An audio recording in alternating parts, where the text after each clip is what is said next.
programang ito ay rated SPG. Striktong patnubay at gabay ng magulang ang kailangan. Maaaring may masiselang tema, lengguwahe, karahasan, sexual, horror o droga na hindi angkop sa mga bata.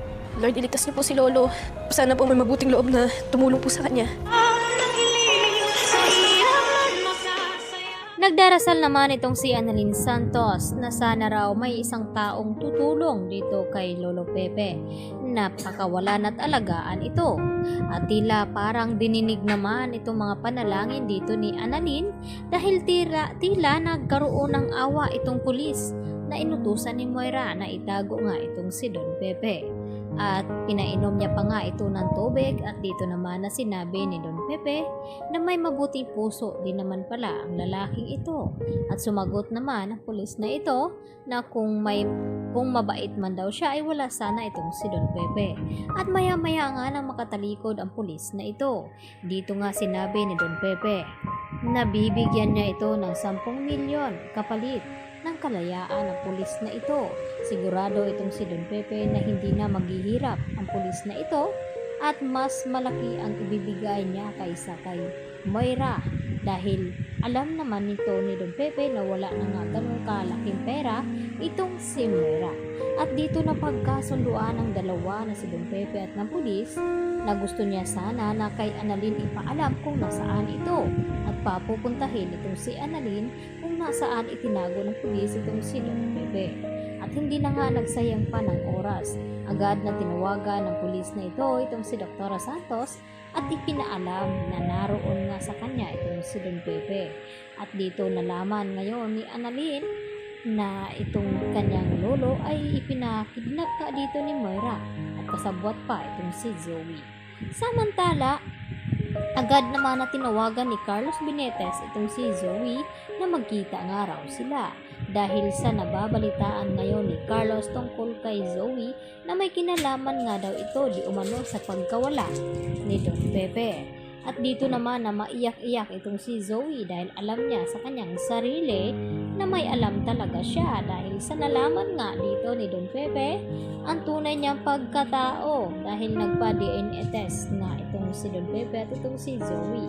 At aaminin naman ngayon ni Zoe dito kay Carlos na kaya lang naman daw nagawa nila ni Moira ang mga iyon na itago itong si Don Pepe dahil sa sikreto na kinakailangan nga daw nila itong protektahan na hindi makarating dito kay Giselle at kay RJ.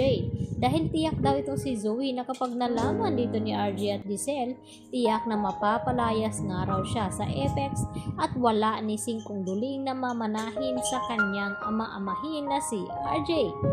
At ngayon naintindihan na ni Carlos na dapat daw talaga nilang itago at huwag pakawalan itong si Don Pepe. Baka makarating pa at malaman ni Lynette na ito si Zoe ay ang anak ni Carlos at wala naman talagang sikreto na hindi nabubunyag.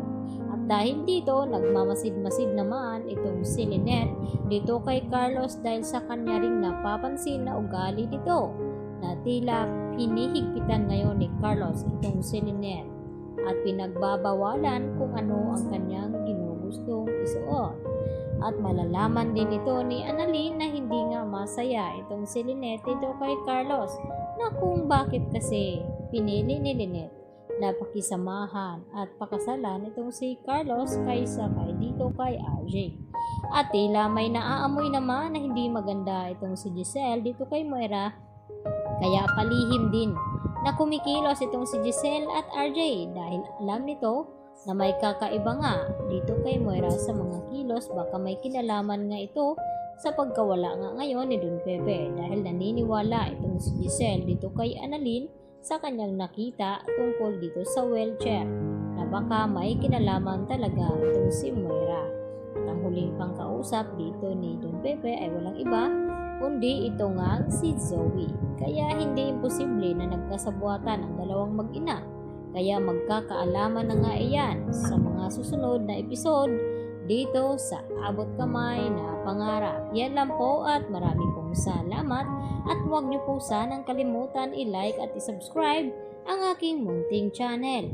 Yan lang po muna mga kapuso hanggang sa muli. Bye-bye!